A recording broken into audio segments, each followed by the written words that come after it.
You guys, so Barcelona just beat Girona 4-1. The Pichichi race is getting hotter as Lewandowski was on the score sheet, and Barcelona's midfield produced another masterclass. All of this and more coming up in today's episode of the Just Max Show. But first of all, if you haven't seen my face before, you don't know me, or maybe you know me and you've been watching without subscribing.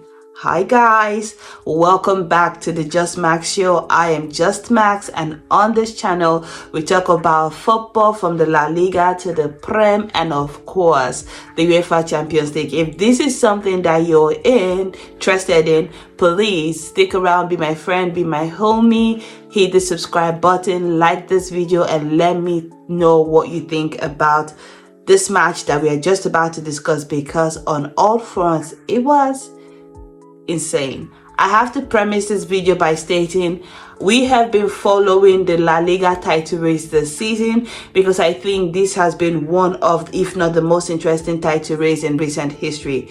Yesterday, Real Madrid dispatched Leganes. If you don't watch my video about that match, please go back and watch that video. I dropped a lot of my thoughts on that game. It really is very in-depth. I try my best to be fair, even though on this channel is always going to be Visca Barça. But whenever I cover a rival team, I try to not operate from a place of fandom, but more objectively. So if you haven't watched that video, please go back and watch that video. I would very much appreciate it. And of course, I would like to know what you think about that game as well. Anywho, the fact that Real Madrid won meant that Barcelona needed to answer today, and Barcelona today, in one of the early kickoffs match in La Liga, hosted Girona in the Montjuic, which is Barcelona's home for this season. And I'm going to be honest, like I said in my video yesterday, this was a game that I expected Barcelona to win. Yes, Girona were spectacular last season. They even made it to the Champions League, but a lot of things have happened to Girona this season. They're not the same team that they were last season. They're not the same team that beat Barcelona 4-2. They're just not. You know, they've lost a lot of their key players, and so they are right back to that rebuilding phase. Whereas Barcelona have been flying on all cylinders. Did you know that in 2025, Barcelona have played about 15 games, give or take? I'm not really sure, but the point I'm trying to make is that they have not lost.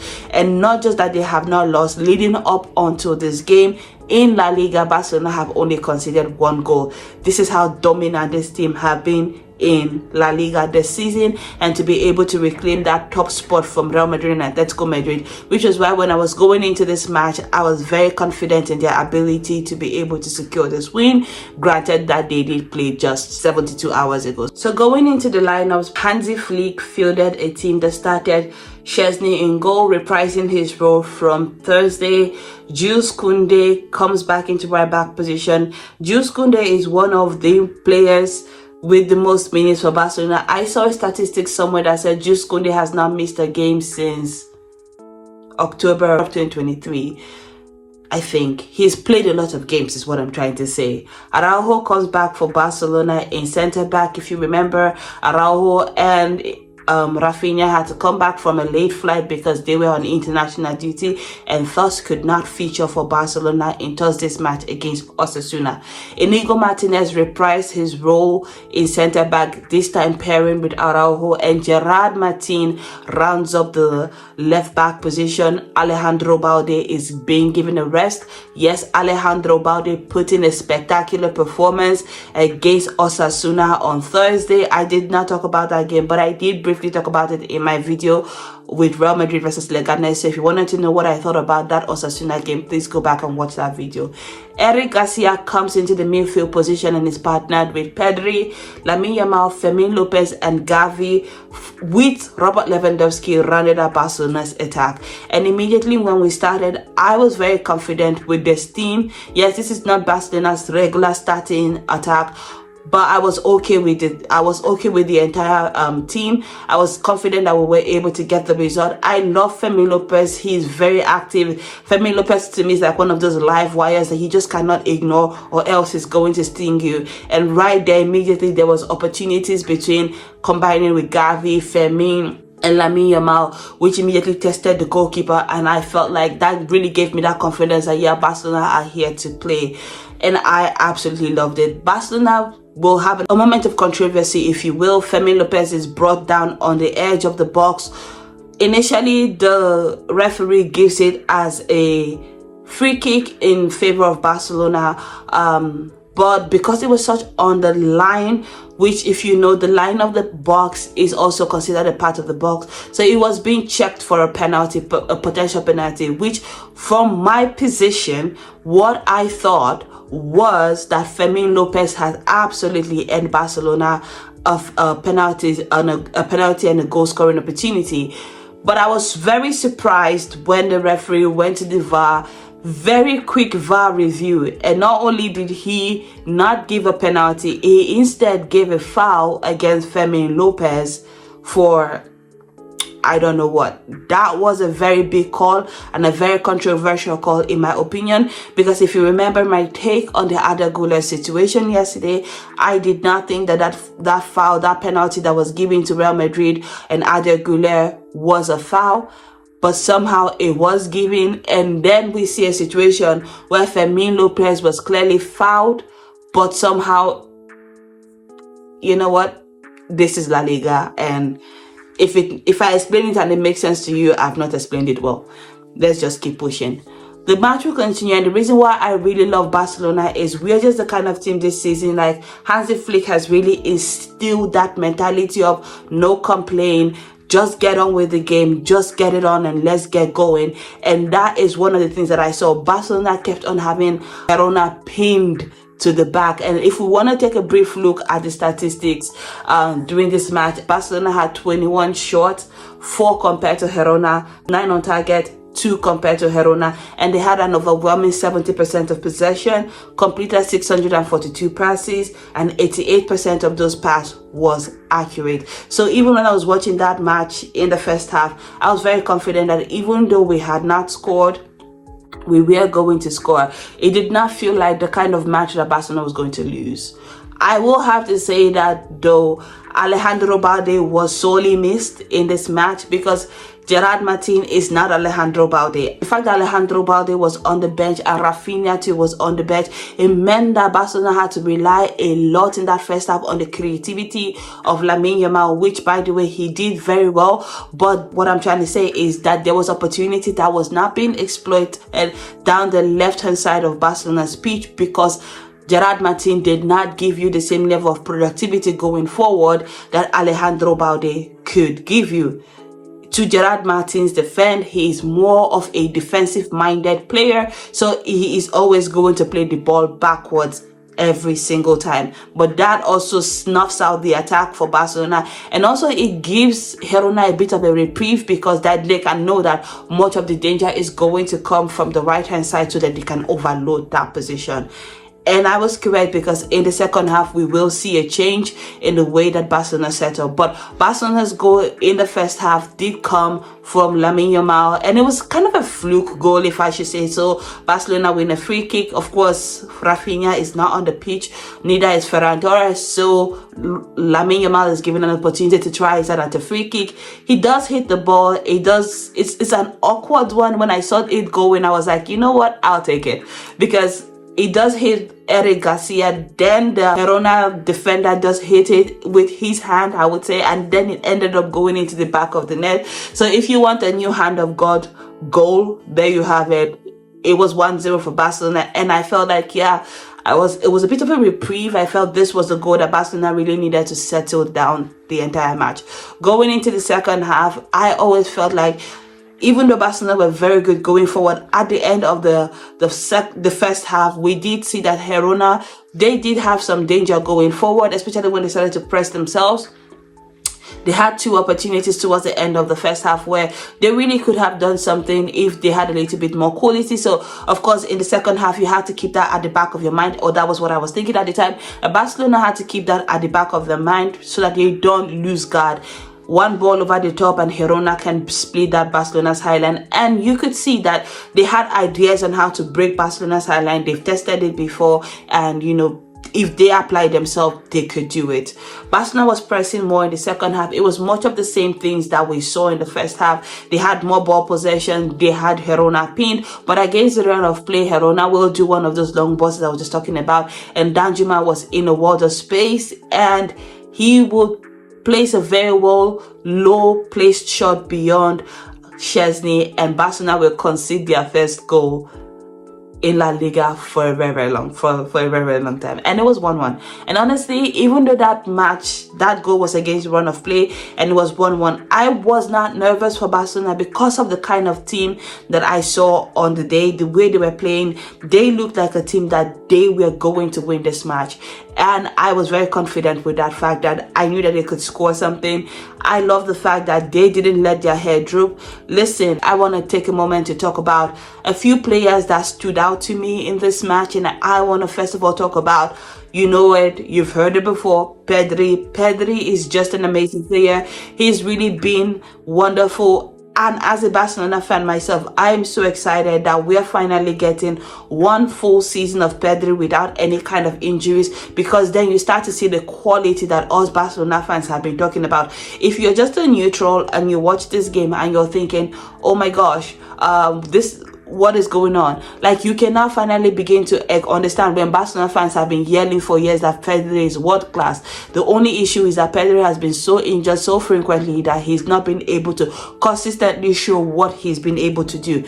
This season, though, the reverse is the case. Pedri has been so far fit for the entire season, and Pedri continues to be the engine of Barcelona's midfield. He was amazing. The way he recovers the ball, the way he's able to be anti-press. The ball almost seems to magnet to his feet. The way he contorts his body when he's trying to get out of a difficult situation. The way he's able to advance the ball further forward into the opponent's half to create an attacking opportunity, and the way he balances out the defense as well. Pedri is just that guy, and there is a reason that he has won 8 Man of the Matches award in 2025. I saw that somewhere, so I can't quote that, but yeah, he's been really fantastic. And in this game against Girona, he was amazing. And also, I want to talk about Ferran Lopez as well. This is not a player that often gets much minutes in Barcelona, but you do see him as one of those players that whenever there is an opportunity for him to play, he does take the most out of his opportunity. Ferran Lopez today was amongst the goals. Yes, not directly, but kind of assisting. Ferran Lopez is not a particularly tall player, so when the ball is played into the 18 and he's able to out jump the entire Girona defense, I think that Girona need to sit back and ask themselves some questions. But anywho, Ferran Lopez heads the ball towards Lewandowski, and Lewandowski, in that very bullish way that he is, a typical number 9, is able to make something happen. It's not the most prettiest of goals. It's not by any means necessary. It is just a goal that screams sheer determination, and I'm going to get to it before you do. And he places the ball beyond the goalkeeper, right between his legs, and it is 2-1 for Barcelona rather. And at that point I was like, yeah, I'll take it. Again, that goal reminded me of the goal that was scored by Bellingham yesterday for Real Madrid. When I talked about that goal, it was sheer determination, sheer grit. This is exactly the same thing for Barcelona today. Hansi Flick would end up taking off Ferran Lopez, which I thought he had a good game, and bringing on Frenkie de Jong and of course Ferran Torres, which I thought was very much needed. Alejandro Balde too ended up coming into this game, which I thought was very much needed, which then expanded the pitch a little bit more for Girona. Now they're no longer overloading the right hand side of the pitch, because that's where Lamine Yamal is. Now they had something to think about, because Alejandro Balde is now in the field, and so was Ferran Torres. So there were 2 attacking options for Barcelona to chase from Lewandowski to, of course, Ferran Torres. So it expanded the pitch a little bit more for Girona to be able to cover and give them more things to think about, which I absolutely love. Frenkie de Jong is another player I want to highlight in this match. He only had 30 minutes of this game, but you have to sit back and enjoy the mastery of Frenkie de Jong. He's just wonderful at what he does. When Frenkie de Jong is fully fit, He is a sight to behold. The way he controls the match, Frankie de Jong and Pedri, I was like, wow, in the same team on the same time. And not just that, Frankie de Jong's touches, the way he's very, very silky, the way he's able to also get out of tight situation, the way he's able to advance the ball forward. Oh my goodness, Frankie de Jong is exactly who he thinks he is. And I was living for every minute of it. Frankie de Jong was that guy today. And of course, it makes sense that he was in and amongst the goals as well. He assisted Robert Lewandowski for the third goal. And the way he did it was just in a very Frankie de Jong kind of way. He gets the ball deep into Barcelona's half, just contorts his body and squeezes out of a very tight situation, and then he is driving into the opponent's half. You know, when Barcelona was going through one of the many crises, one of the things that I liked about Frankie de Jong was his ability to advance the ball. Today, he reminded us of that quality. He drove that ball all the way to the opponent's 18-yard box, and he waited and waited and waited until Daley Blind, who was playing for Girona, made a decision, overcommitted, and then he played a pass very well to Robert Lewandowski, who was just so happy to take the ball, and the only thing that was remaining was for him to find the bottom left corner of the goalkeeper, and it was 3-1 for Barcelona. And at that point, we were cruising. It was like all dead and gone away from a Girona view standpoint, and from a Barcelona standpoint, I was like, yeah, very much confident. 3 points secured in the bag, because this Barcelona team, they mean absolute business.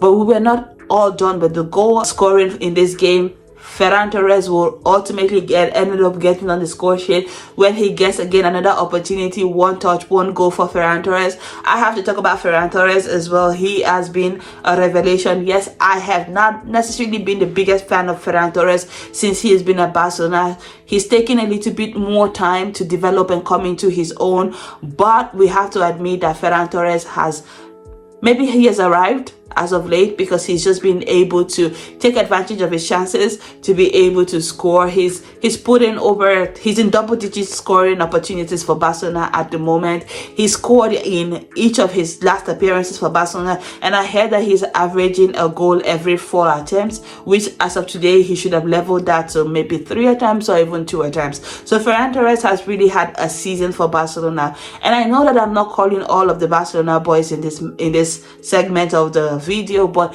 everybody today was amazing. Maybe not Gerard Martin, but from a defensive point of view, he was good. You know, from an attacking point of view, he still needs to develop. But all in all, to say, Barcelona have now taken all 3 points from Girona and are now back to the top of the La Liga table, 3 points ahead of Real Madrid and 9 points ahead of Atletico Madrid, which I think puts them out of touch for this, you know. But stranger things have happened before. Now that Barcelona have played their games, we are now 9 games removed from the end of this La Liga season. 9 games to know who will be the La Liga champion. It's all coming down the wire. It's all coming down quick and fast for Barcelona, for Real Madrid, and for anybody else who wants to make a claim for it. But again, 3 points in the bag for Barcelona here. Very good display from everybody in the Blaugrana colors. From a Pichichi standpoint, Robert Lewandowski put 2 goals today, takes him up to 25 goals, I think, and he's now ahead of Kylian Mbappe, which is another side competition that is going on. And from that point of view, I just wanted to mention that regardless of what you may think about Robert Lewandowski this season, his ability to finish or not, we have to admit that a 37-year-old Robert Lewandowski is dragging Pichichi with prime Mbappe. I'll let that sink in and let you do with that information what you will. But what that says to me is Robert Lewandowski has had himself a career. Whether he does continue with Barcelona or go elsewhere in the summer, he has had himself a career and he needs to be appreciated a little bit more. But that is it for me on today's episode of the Just Max Show. I will continue to talk about the title race down to the final 9 games, whether that be for Barcelona, whether that be for Real Madrid. I will keep on talking soaking as much as I can. So please sit back and enjoy these videos. Let me know what you thought about this game from Barcelona in the comment section. Who was your favorite player today? Did you watch the game? And how do you think that Barcelona played? Also, let me know what you think about my analysis of this game. Did you think I got it correct? Are there some things that I did not hit on? Is there some things that you would like me to change? Let me know in the comment section. But until next time, see you guys. Bye.